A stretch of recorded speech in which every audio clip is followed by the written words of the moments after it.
Hi guys, welcome along to hashtag No Filters number 14, 26th of October 2020 with me, Cheryl. Sabrina's not here again today. She's going through her own kind of just needing space for herself. There's a lot going on in the world and she's really feeling it. So I'm here and I want to kind of just take a moment. I want to invite you to kind of just get still and calm yourselves down.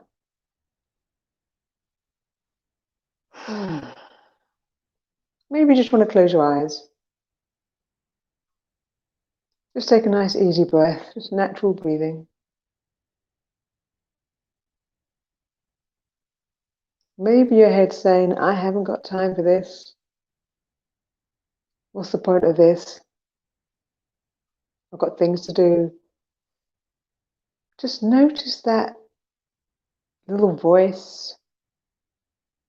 Notice if there's any tightness in the body, any urgency to rush. It's really interesting, right? When I said hi, welcome to hashtag no filters, how fast that was, how much of a type of energy that had. Go, go, go. Whereas compared to right now, at least for me, there's a calmness.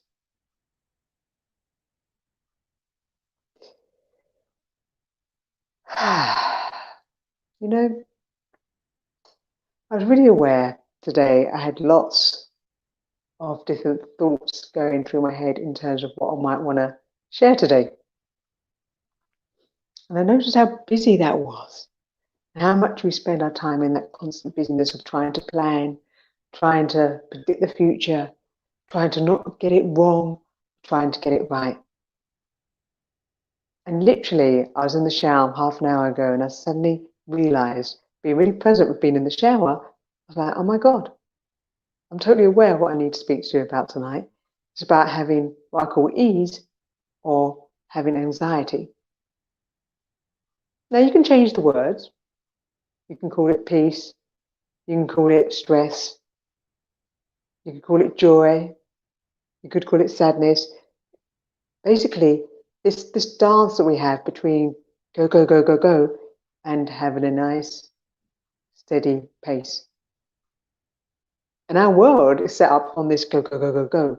And if you notice in your own life, how much time do you spend in that really fast spinning versus having a sense of what I call a nice, steady rhythm? Now, that's not to say you can't access the kind of more busy, dynamic part of life. If you ever notice, the more you rush, the more slowly things show up, or the more challenging things can be. Like when you're rushing to get out of the house, how many times do you maybe suddenly forget something, or knock your arm on the way out, or I don't know, ladder your tights, or whatever it is.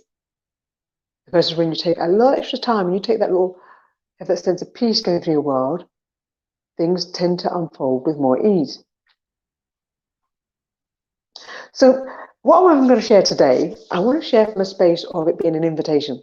Not truth, not right, not wrong, not success, not failure. An invitation to freedom. And what I mean by freedom is basically not being wholly at the effect of what's going on in the world or in our own lives, and being able to choose and create more of what we would actually truly like. Now, it's really interesting. I was talking to somebody at the weekend, and I said they had this awareness. For most of us, we don't even know what we want. That might seem a little radical and controversial, but really, do you really know what you want? Not what you've been taught to believe you want, not what you've been sold that you want, but what you want. I can guarantee when you look at a little 2-year-old or 3-year-old and they're focused on whatever it is, they're focused on a toy, a plant, exploring the environment, they know exactly what they want. They're totally committed to getting what they want in that moment, to being focused on what they enjoy in that moment. But very quickly, they're being told what is right and what's wrong. Yes, you can do that. No, you can't do that. Stop doing this. Come and do this. We get that in our natural environment, in our family, with our carers. Then we get it in our schooling. Then we get more in terms of our social circle, what's acceptable, what's not. Then we get it in terms of needing to get exam results, what's the right answer, what's the wrong answer.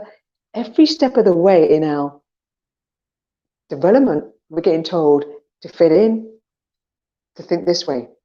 And if we're not, and if we don't, there's a chance of being ridiculed or rejected.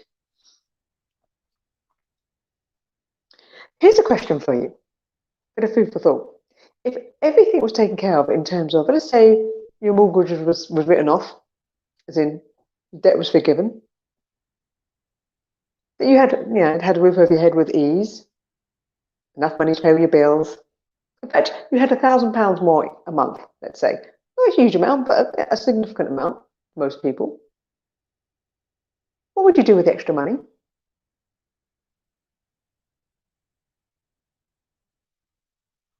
How many of you went to the space of, well, I'd go out for more meals, or I'd have a holiday, or I'd decorate something, or I'd buy some clothes, or I'd consume. Let's say you've done that. Let's make it 10,000 a month, 20,000 a month. The amount almost doesn't matter. I know some people would say, well, if you've got £1,000 a month, that gives you a bit more ease, but it's not that significant amount of change. 10,000 is actually a lot more. But once you've been out for those meals, once you've bought some clothing, once you've bought a new car, what next?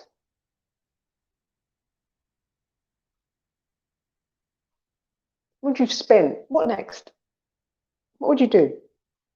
What would change in your life?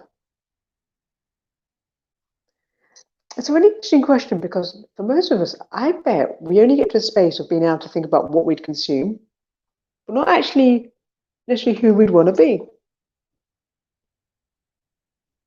Maybe we'd spend more time at home, maybe we'd spend more time with the family, maybe we'd go after a project we haven't gone after. Like, who would you be in the world that you're not being now? It's funny because I wasn't really going to go down this route. I was thinking I'd focus on what I call ease and anxiety as how much time we spend in each of these energies. But this is the thing about, I guess, going with the flow of it, right? When we're not trying to get something right or worried about getting it wrong, we can follow the flow of where we're feeling pulled to, which is what kids do. And whereas adults, we lose that. And what do we do then as adults? We get fixated on trying to present a unified front of, this is the correct way things are done. This is what's correct for me in my life. These are the things to avoid. It doesn't create any freedom whatsoever to be present with what is. Now, please don't take my definition for freedom as the truth, or that it's something that you can even have an aspiration to have, or even desire. The reason I share the concept of freedom is because from a young age, it's been something that's really in my awareness, in my mind, in my way of life, that I always wanted freedom, always desired it.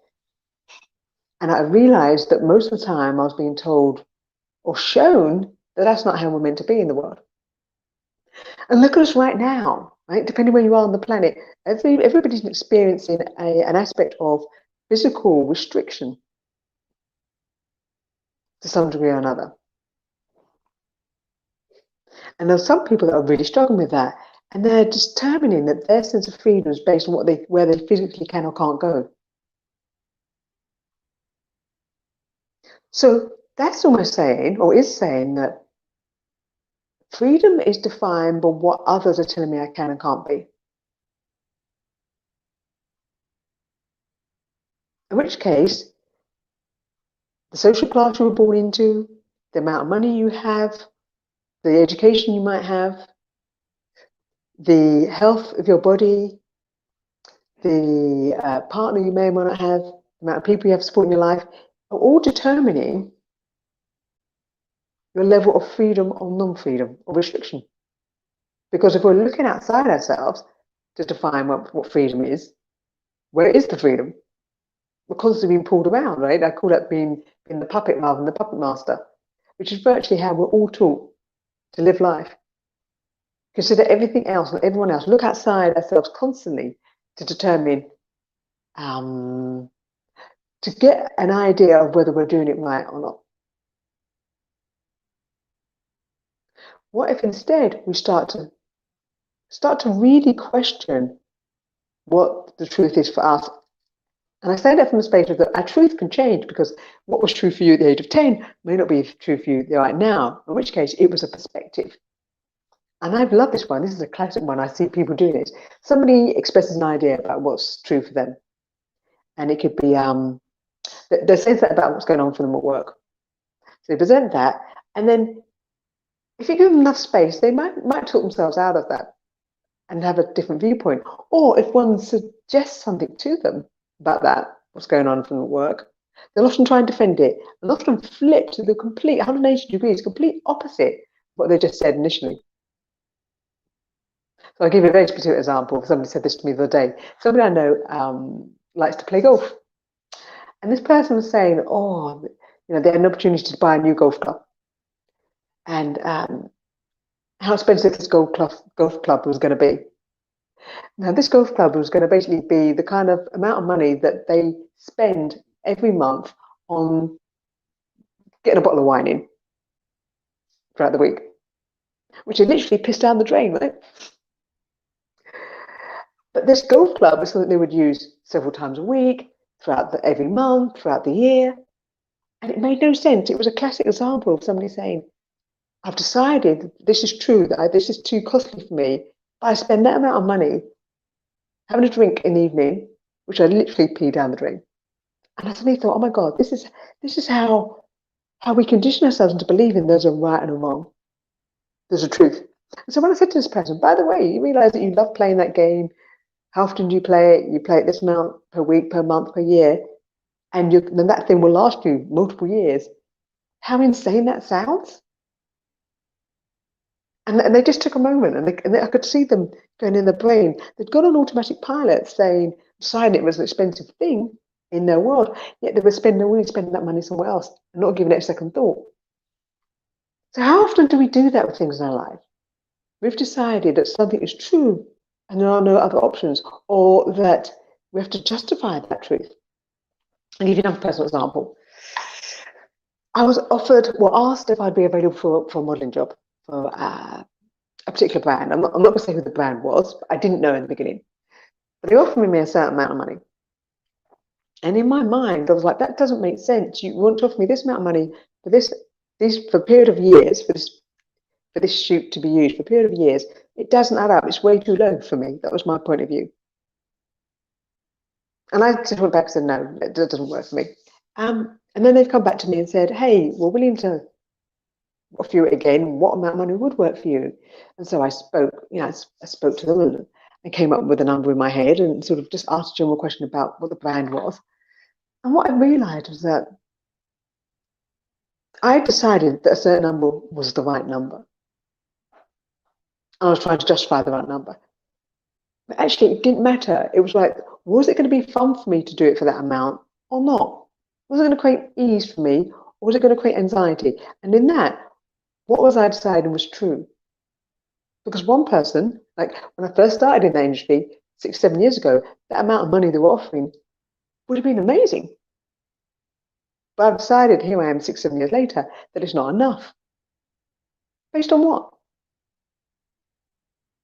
Based on something that I've defined to be correct. That's not to say we can't have preference of things, but it was really interesting to see a journey I went through and how my emotions were in that. Because I went through the space of feeling quite indignant that they should be paying me a lot more, that it should be a lot more. But actually, they're setting a fee that they want to pay and they're offering me that fee. Do I want to take it? Yes or no? And if not, am I willing to negotiate and ask for more? That's simple. But we invest a huge amount of energy in deciding it's right or it's wrong, it's good or it's bad. No, it just is. And if we come from a space of something just is, we can take that huge emotional charge of it. Does that create more ease in your world or more anxiety in your world? I'm not saying ease is better than anxiety or stress. I'm just asking you. Let's just do an experiment here. Let's go through your day. And I seem to be jumping around here today because I think there's so much that I'm aware of. I'm just trying to give different examples. So when you get out of bed in the morning,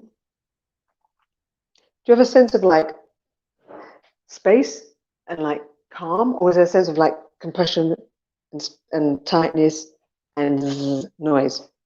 Just notice which one do you tend to lean on. Let's say one hand, I'm going to use my hands here. One represents a sense of space and ease and relative calm. The other hand represents that stress. Which way do you go? Just notice in your own body which one you're leaning towards. So you get out of bed and you go to the bathroom, or you go to the kitchen. Already, are you planning and worried about your day, and therefore you're in the energy of like stress and anxiety? Or are you kind of just enjoying standing there, getting a glass of orange juice, making a coffee? When you pick up your phone, you go to check your emails or whatever it is, messages. Are you in that state of like, oh my God, I need to get this done, or I should have responded, or I wonder where that's going to lead? Or are you in the space of, oh, here's some messages. Okay. What's key for me right now to respond to? I had an email or request come through from somebody asking me whether I'd be interested in doing a job for them. And they sent it on Friday. I picked it up on Saturday. So I responded with a question wanting to know more information. Now, how many people, when we get a message or an email, do we think we automatically have to respond immediately, or worry that we didn't respond immediately? So it'd been a day after this person sent the message that I picked it up. And I noticed part of me wanted to go, oh, it came yesterday, I should have responded. And I was like, no, that doesn't create ease in my world. I've seen the message now. What do I need to know that's going to work for me? I need to ask a question. I need to ask a question to find out more information, rather than just respond to them because they've sent me something. And so I sent an email with a question, and they didn't come back the day after, which was Sunday, yesterday, and they've come back today. Now, again, how many people would get into that state of anxiety of, oh, I've not had a response, something must be wrong? Versus, oh, okay, they've not responded. So they've responded today, and I've gone, this has worked for me. Let me work out some details. I'll respond probably tomorrow. I'm sharing really simple examples of what's going on in daily life for me specifically, to try and invite you to see where in your life going into reaction versus the ability to take a step back and go, be in a space of calm and ease, versus that constant anxiety, stress, reaction mode that most of us are living in. And most of us are living in a space of reaction and anxiety based on believing something to be true. I must respond to an email. I must say yes, or I must say no. I must believe this to be true, because actually my identity is defined by what I believe to be true. I remember speaking to a relative, and they were sharing about how one of their friends was being diagnosed with something that this society, this reality would deem terminal, that there's no cure for. And I've explored a lot of things around food and the body's ability to regenerate and heal itself in a way that mainstream medicine would not agree with, that would not say is possible. Yet I've seen these people, and I've experienced things myself that I've cured that are deemed to be incurable. And I remember saying to this family member, if they're interested, if they want to know some information about other ways of helping this to even cure it that I'm aware of and that I know people have done, yeah, let them know that I'll be happy to share that. And this family member said to me, basically, oh, no, they're going to go down the conventional route, and there is no cure. And I remember thinking, wow.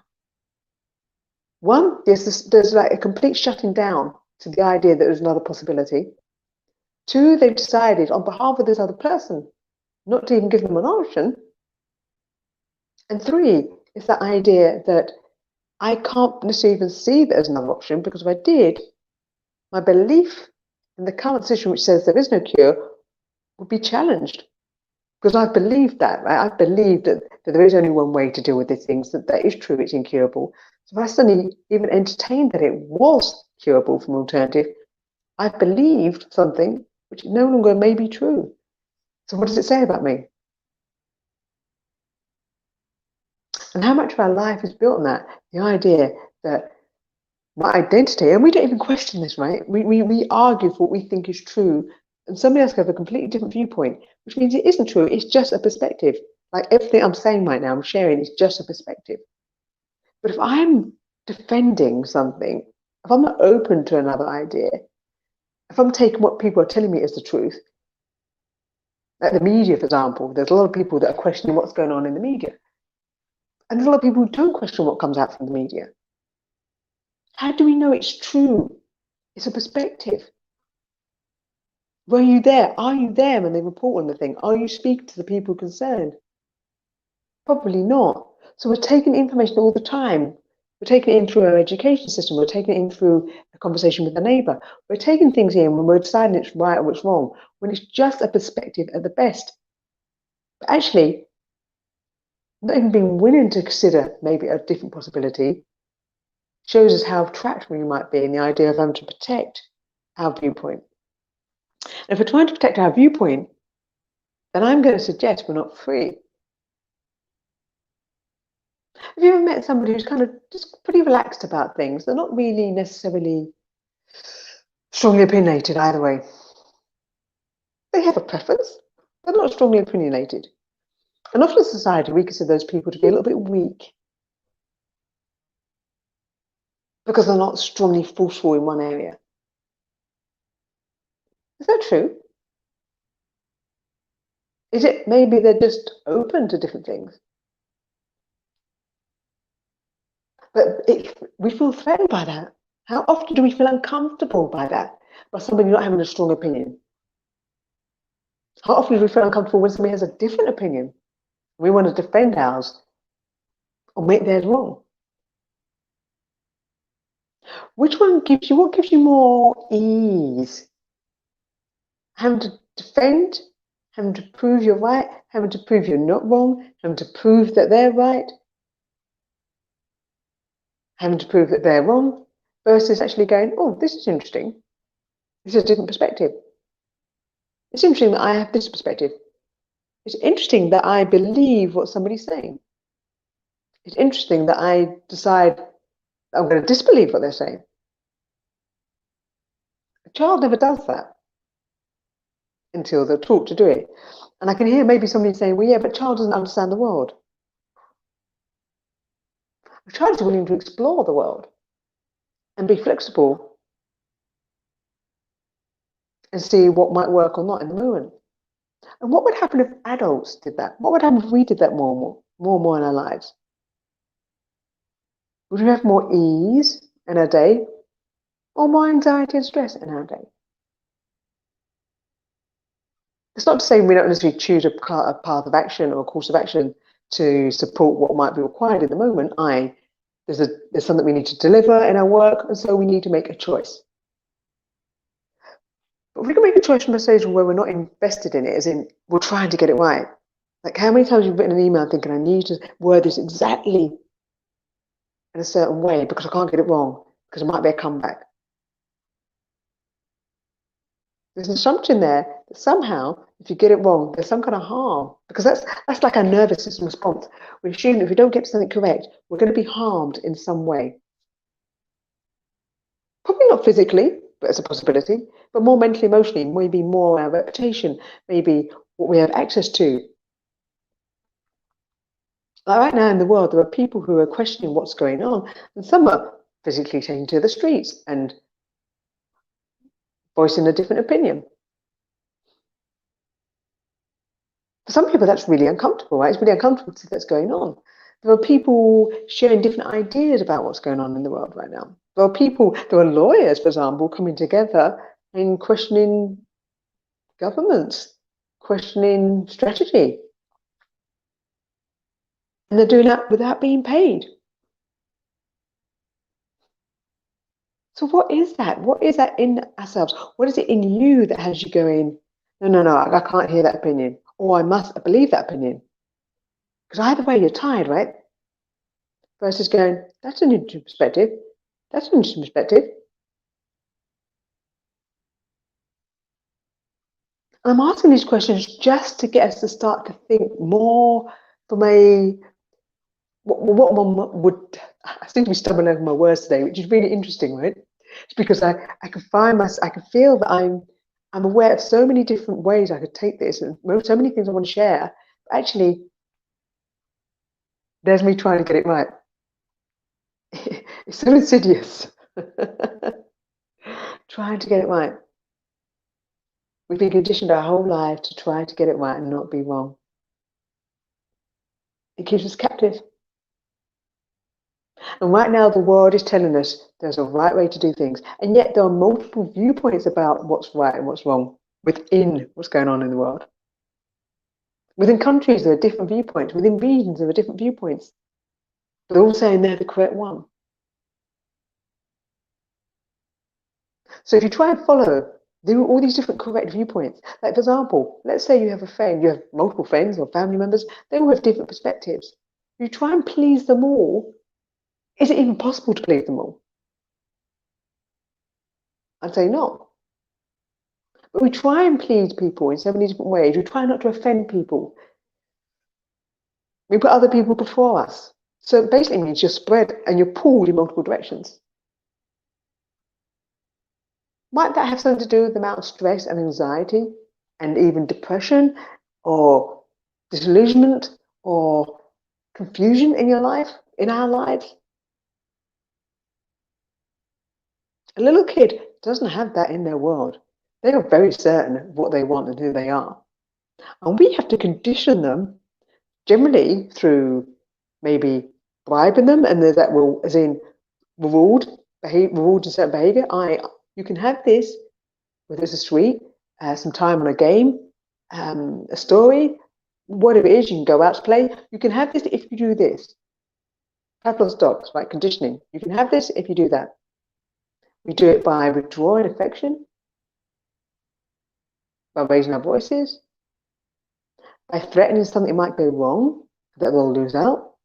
Sometimes some people do it through physical action, causing physical harm. We are conditioned to make sure we appease somebody's opinion, we fall in line through various methods. Why is that? What's the threat there that if we are allowed to think and believe something freely, what would happen? Are we all worried that our children would turn out to be disruptive? They would question things, to be free thinkers? I can hear people saying, no, but they have to be shown that there's a way to behave.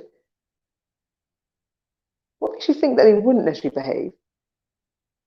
There's a difference between general guidance and what I call entrainment, conditioning, right? We're taught to almost all conform in a certain way, whether it's culturally, gender-wise,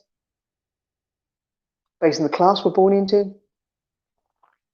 And if we speak up, or if we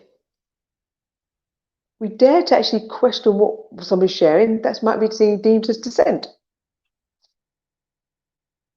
It's fascinating. I can see on the live here, there's people joining, leaving. Where's it pushing a button? And what I'm sharing here, where I've jumped around, where's that pushing a button in you? What have you decided you need to get from this live stream, from this replay? Were you uncomfortable with me raising some of these issues? Were you in agreement with me raising these issues? As I journey in my own life, I see that when I suddenly catch myself deciding or having a really strong view about something, it could be that I'm realizing that I've made choices in the past and that actually doesn't work for me anymore. And I'm like, no, it's a no-go. There's that energy, which some people call passion. They can call it even anger. They can call it being determined, being focused, being driven. But there are also times where I have that intensity of energy where basically I feel threatened, as in that somehow someone's doing a wrongness to me. How dare they, like indignant, how dare they say that? How dare they offer me that amount of money? How dare they? And I know in those moments, actually, I've moved out of freedom and into servitude, slavery, self-doubt. Because all they've done is offer me something, say something.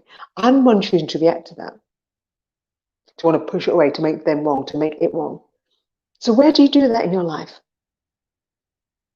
I'd like to invite you to start to observe yourself in your daily goings, comings and goings. Even tonight at home, or whenever you're watching this. Notice for the next half an hour, where you react to something, an email, a message, something somebody says to you, something in your home, in your office. Notice where you jump to go to. So fascinating. My words are all over the place today. Very fascinating. Where you jump to conclusions, say, "Oh, well, that's correct, and therefore that should be discarded. That's wrong." As in somehow all of that would challenge your certainty, therefore your sense of comfort. Because being so-called uncertain, not being pulled in a certain direction, is uncomfortable for many people. Because I want a defined box, a defined set of rules. And trust me, I speak from experience here. I used to live in basically black and white. This was true, that was false. This was right, that was wrong. And I not so much impose on others, but on myself and the choices I would make. And it meant the world, quote, quote, seemed safer, even though it never really did. I still never felt in those days enough. I never still. Oh my God, this is mad. I love this. Oh, how my words. I'm tripping over my words. This is amazing.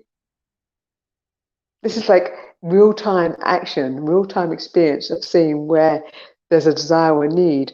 There's like an ego or a pattern being played out right now in my body that's trying to get it right, that's trying to make it concise, that's trying to prove a point. Yet there's another part of me that's like, no, stop that. There's no freedom in that.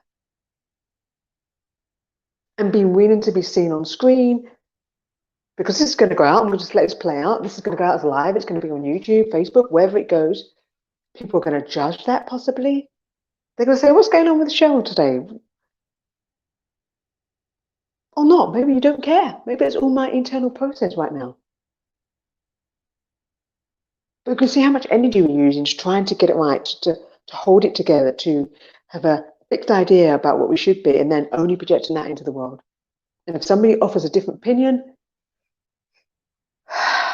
isn't playing into what we think they should be doing, we try and quickly shut it down, or we dismiss it.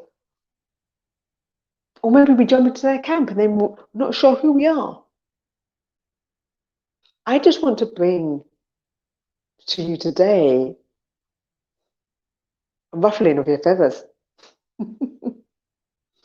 I want you to start to look at where you've become so set in reacting to certain situations, in thinking in certain ways, in doing things in certain ways, to see where you're tangled in a web of controlling yourself, being controlled by trying to fit in, versus actually starting to go, well, actually, what would be my response? What do I really believe? Do I even know what I believe? Which is where it comes full circle back to, if your mortgage was written off, or you had another £1,000 a month or £10,000 a month, what would you do? Beyond just spending money, which is almost as if that's the aim of our existence. As a kid, I remember looking at the world, thinking, what's the point of this world? What's the point of humanity? Is it just consuming? Is it just buying stuff? Is that it? I remember thinking, that's it? Like, I'm here just for that? I'm like, that doesn't make any sense. I feel I have this burning desire to understand this sense of being free and being aware and being in questioning.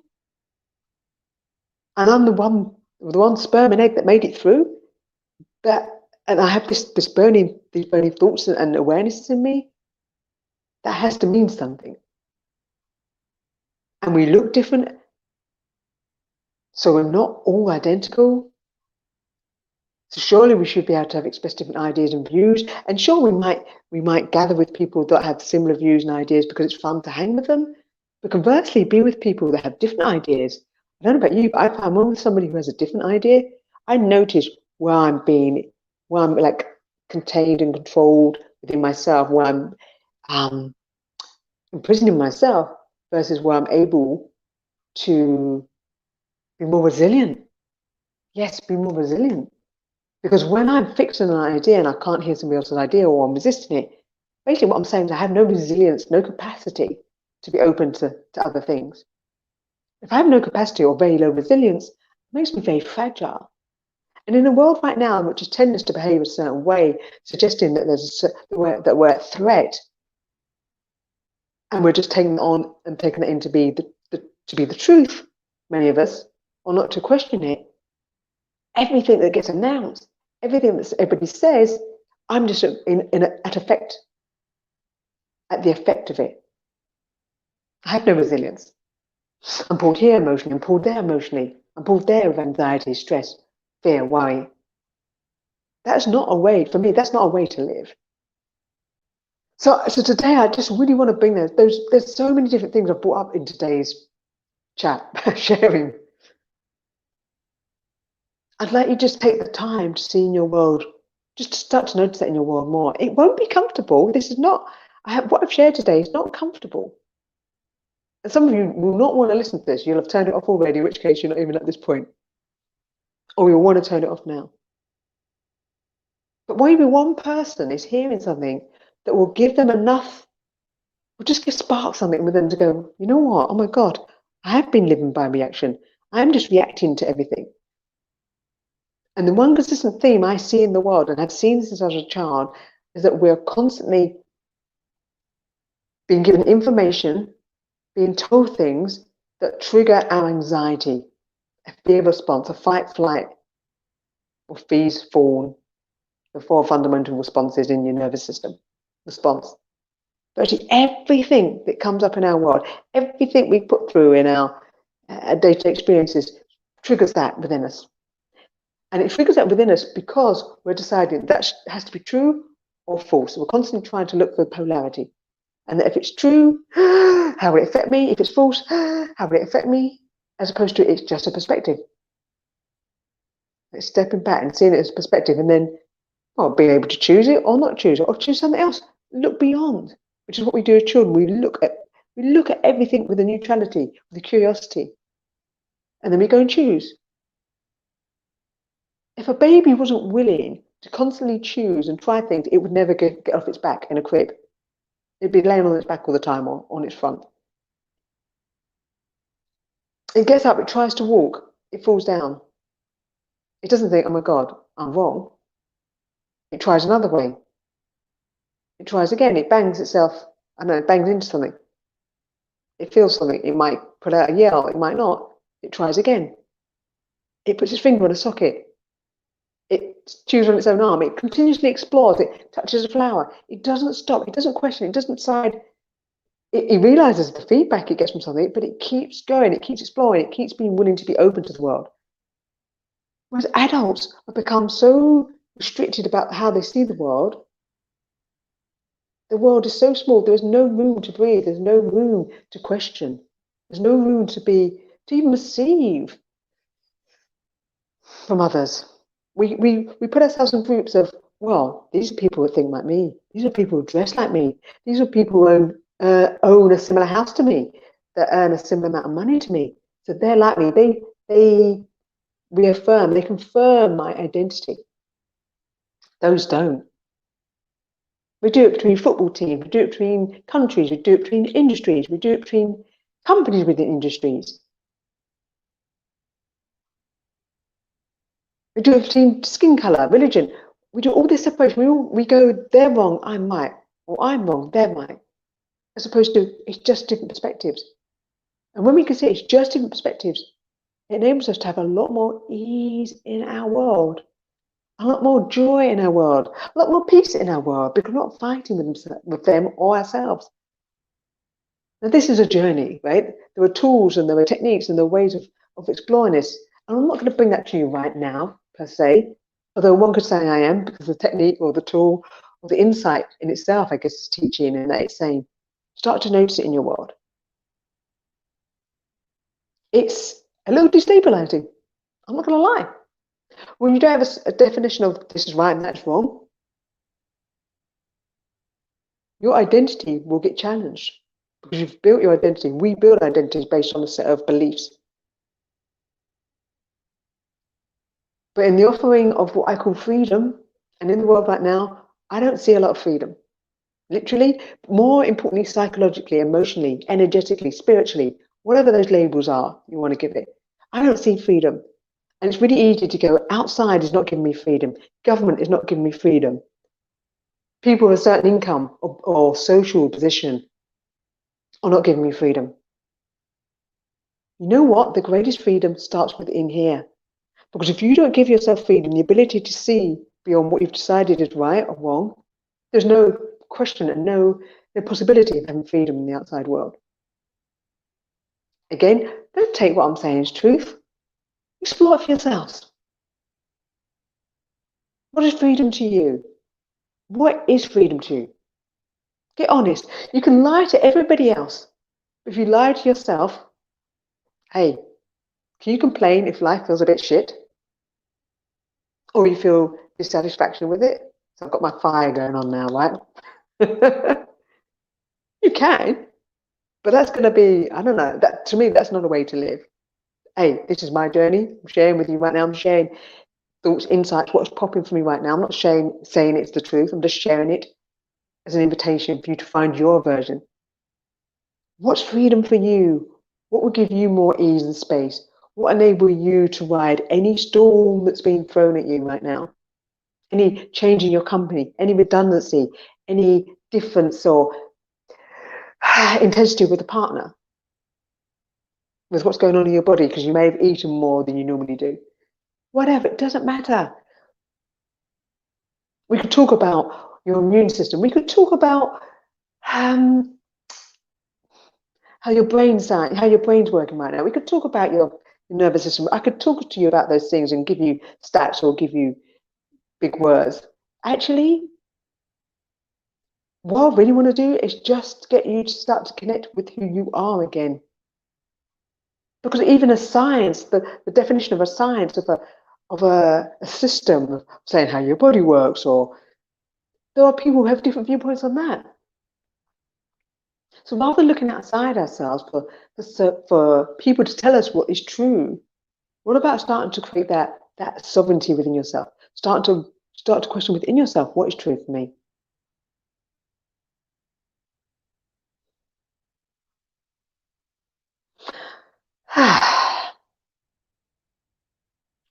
Guys, I think I'm going to kind of leave it there. There's so much more I could say and share. And it feels like today has been so disparate, and yet there's so many parts in there that I kind of believe tying together. So take what you will from this. Share it if you want. Don't share it if you don't. If you don't, just believe it, but just notice your response or your reaction. Take something you've deemed true, that you deem to be real for you, something you've decided. Just notice your response to the next message you get, and then question: what if what I'm decided is true or right about this actually isn't? What if what they're saying is a possibility? What if I could consider that? What if not they're not even correct? What if there is no correct? Notice where you feel that in your body. Notice where your brain wants you to tie it down. And notice whether it gives you more ease or more stress. They're not right or wrong. They're just part of an experience. And are you willing? Well, how are you willing to live? How are you willing to live going forward? Because I really am aware that there's going to be sharings of information in our world over the next few. I mean, there always is, right? The next few weeks, few months, I think there's going to be things coming out that are going to shake people's identity.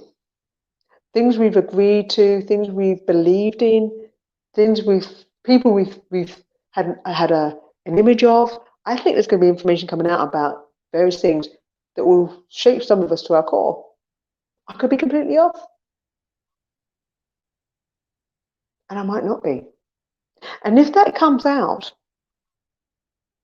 if there are announcements about things that we've deemed to be the truth, and they turn out, and we're then told they're not the truth, that actually something else was going on, that still doesn't mean it's true, right? Just because somebody announces it.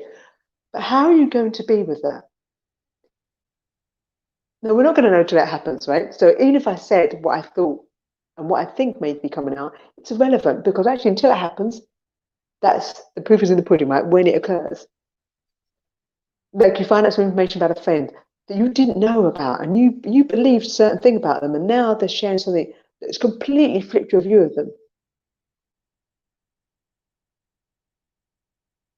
It was just something they shared, but you decided they were a certain way. I'll give a personal example in this, actually. For years, I thought I was a cultural mix. I don't even like the labels of cultural mix, but whatever. People would ask me, what's my heritage? And I'd say, well, my bloodline, for want of a better word, based on countries in this current world, is, as far as I know, Jamaican, North American, stroke Canadian, and English. I happen to be adopted, and I've got quote unquote English parents, Caucasian parents. But obviously, I'm aware of my skin tone, and there's a birth certificate that says Jamaican on it. So that's what I thought. And I never really gave it much thought or attention. And then when I reconnected with my birth mother, it turns out the Jamaican bit seemed accurate. The North American stroke Canadian bit seemed accurate based on what we know. But the English bit wasn't accurate. It was actually Irish heritage. Irish stroke, maybe something else. I mean, there's many things in there. And I remember thinking, oh my God, I've never been one to want to box myself anyway, but there were 3 countries in there, pretty much, in my, in what was how I was defined. And now one of those countries was changing from England to Ireland. And I suddenly realized that it felt very strange.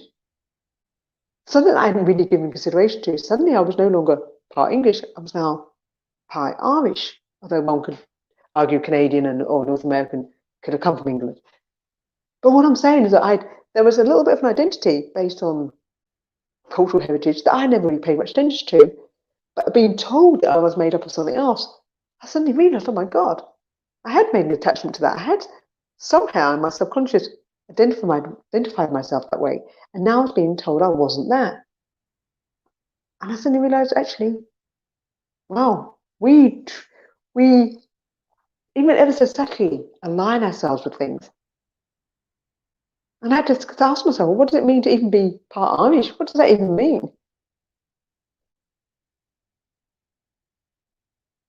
So where are you identifying yourself as something?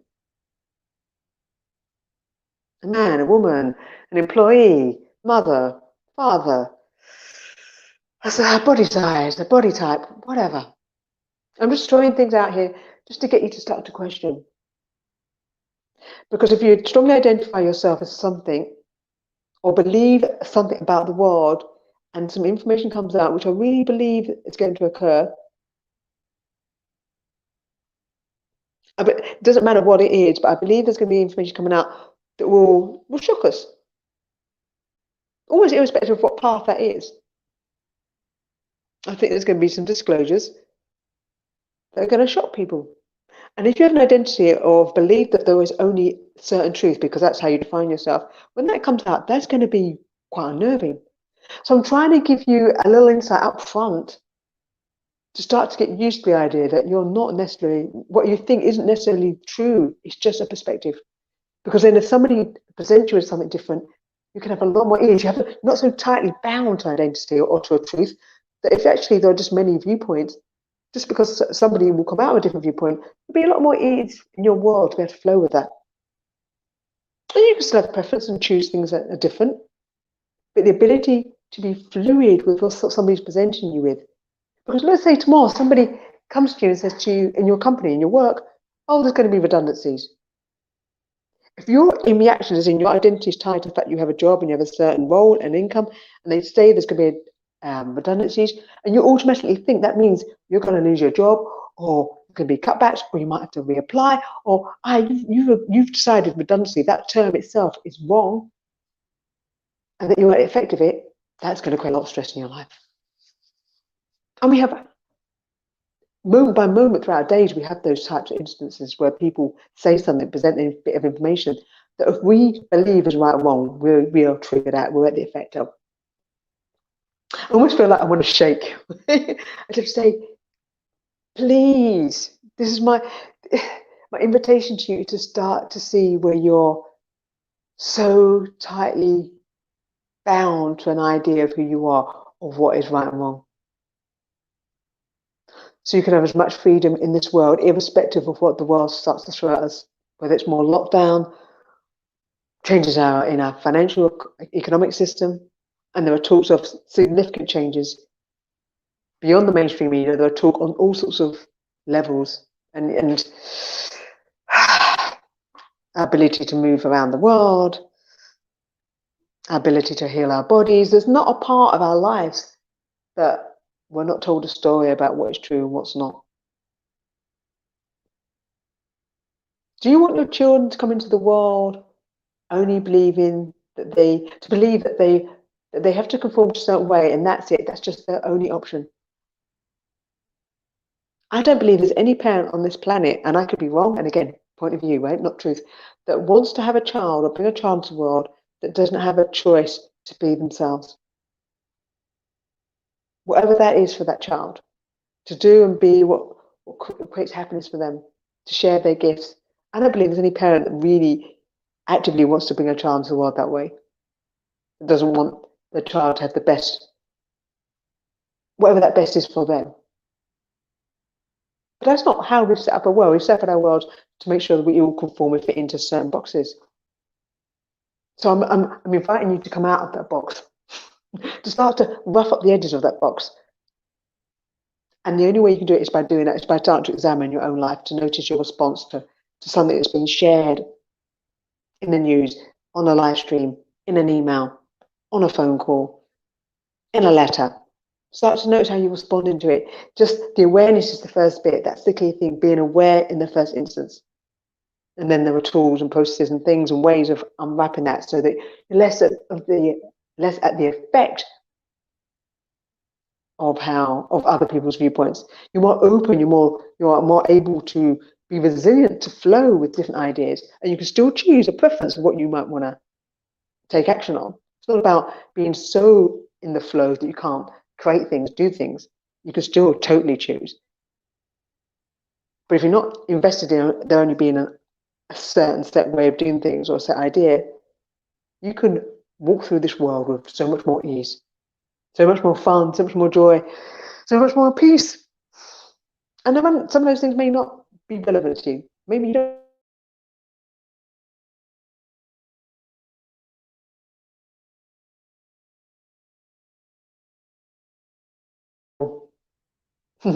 we just refreshed. Guys, it's been cool sharing with you. I hope there's something in there.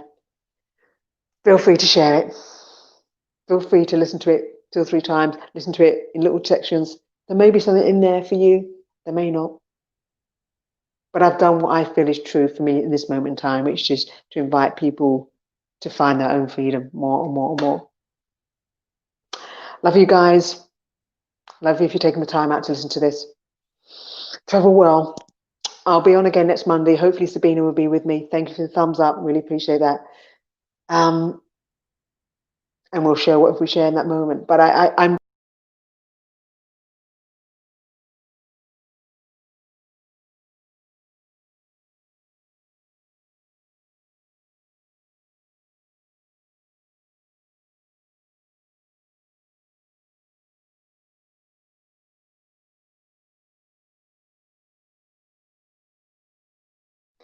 guys, I just got kicked off, which is really interesting, isn't it?